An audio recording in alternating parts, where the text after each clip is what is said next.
Hey, this is the Well Advised channel. What I want to talk about today is why the right wing is overrated.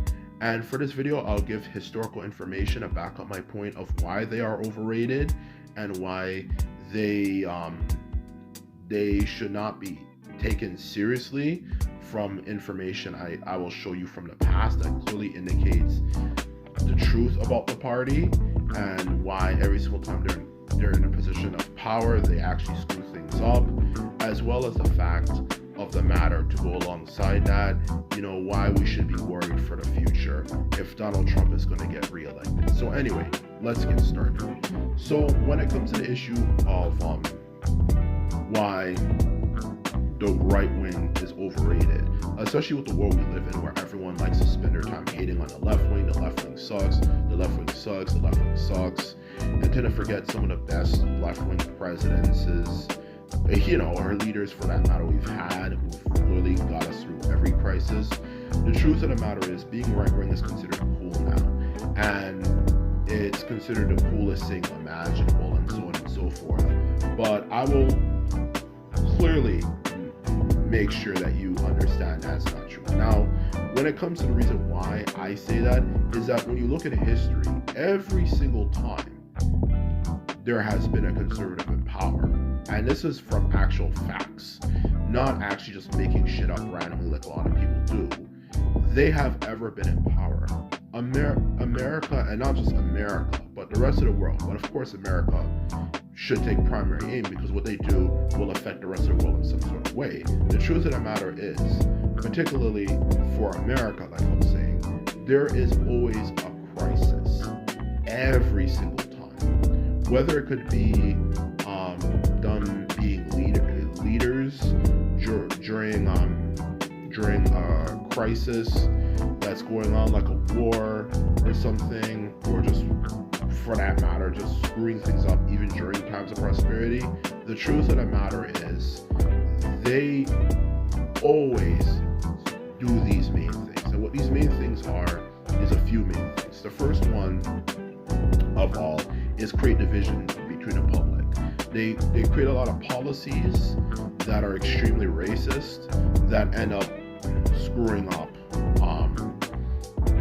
the unity of the nation, such as Lyndon B. Johnson and some of his opinions and beliefs and so on and so forth. A lot of people in the past who were conservatives were extremely racist, for that matter, for all the way from like the 1900s to 1960s and of course so on. All they did was just simply create further division in the nation between people. They just created further division between people, which of course creates a lot of issues, a lot of problems, and a lot of chaos as a result of it. That's one of the first things that they always do is create a lot of issues that just helps further amplify drama in the nation. That's one of the first things they do. Okay, the second thing that you always tend to notice that they also do whenever they're in a position of power is always start some silly war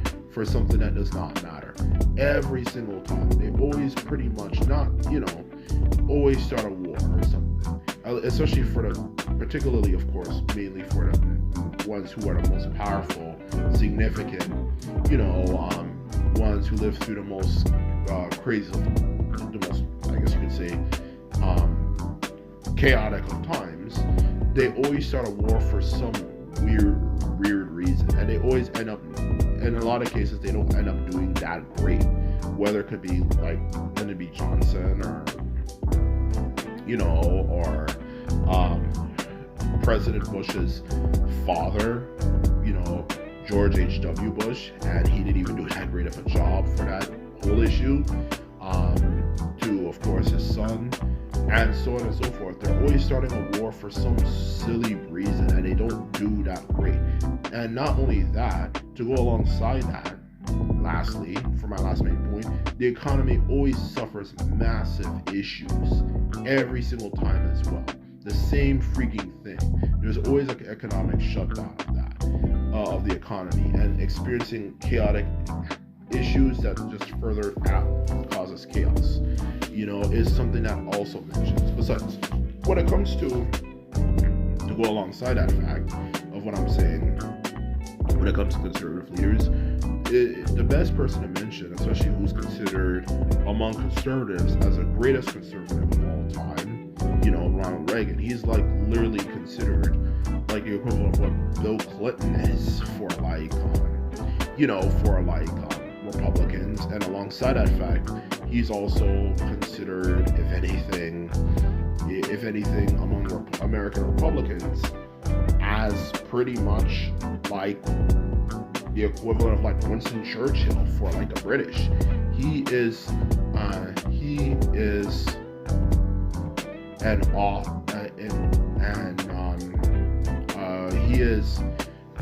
considered a saint among them. And even when you look at him, Ronald Reagan, who's pretty much as conservative can get, and so on and so forth, what did he even really do?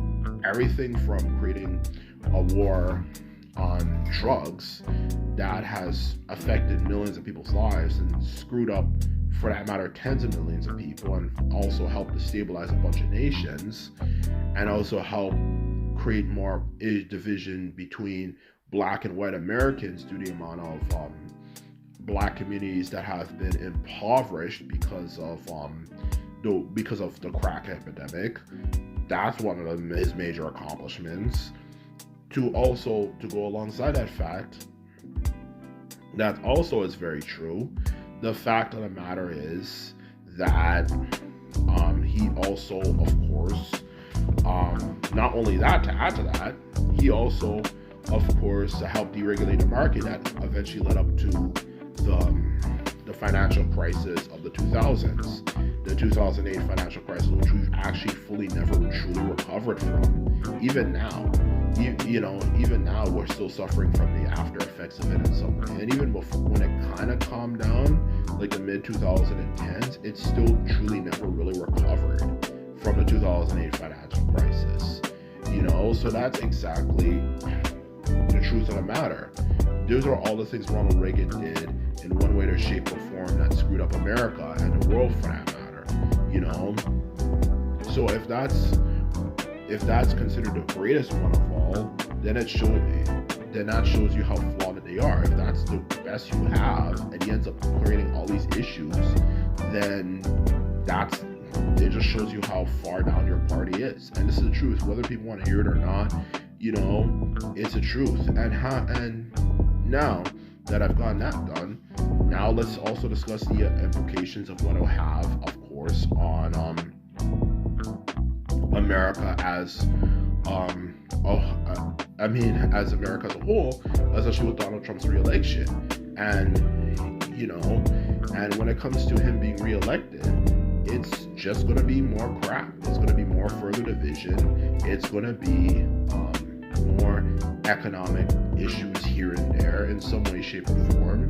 People always say, well, the economy is bad now, but that's related to inflation. Inflation has nothing to do with actual leaders whatsoever in any way, shape, or form. It's happening all over the world. It has nothing to do with Joe Biden, and stuff. So that's what I'm trying to say. He's going to end up screwing the economy in some way, shape, or form.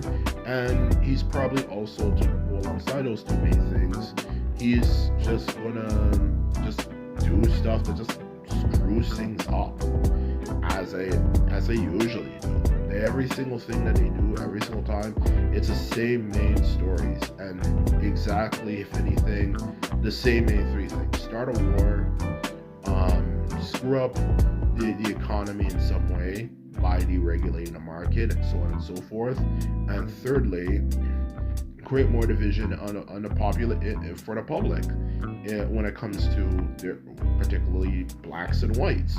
It's the same main thing every single time, and it hasn't changed. It's the same stuff, and it continues to go on. Besides, the truth of the matter is, I try not to sound like biased here, but I'm going to keep it real with you. The Conservative Party and Republican Party as a whole is fundamentally flawed. The left wing actually makes more sense from fundamentally, ideologically, than the right wing party does. The truth of the matter is, the right wing does not work. Because their idea is let everyone do what the heck they want to do without the government interfering. But how does the world work that way? You can't have people just doing whatever the hell they want to do. Just like America, sometimes you go, there's just you can clearly tell a lot of issues caused by it, just like states' rights. Like you can't just live in a world where you just have everyone do whatever the hell they want to do. If you do that, then the world's gonna fall apart. You can't just have everyone just carry on and just do whatever the hell they want to do, because then the society and stuff is gonna fall apart. And that's the problem with it. So in short, the Conservative Party just doesn't work, whether from a historical perspective or even ideological perspective. It doesn't work. Anyway, this is my video. I hope you enjoyed it. If you like this video and like videos like this, thumbs this video up and the subscribe button. Hope you enjoyed it, and simply put it, later.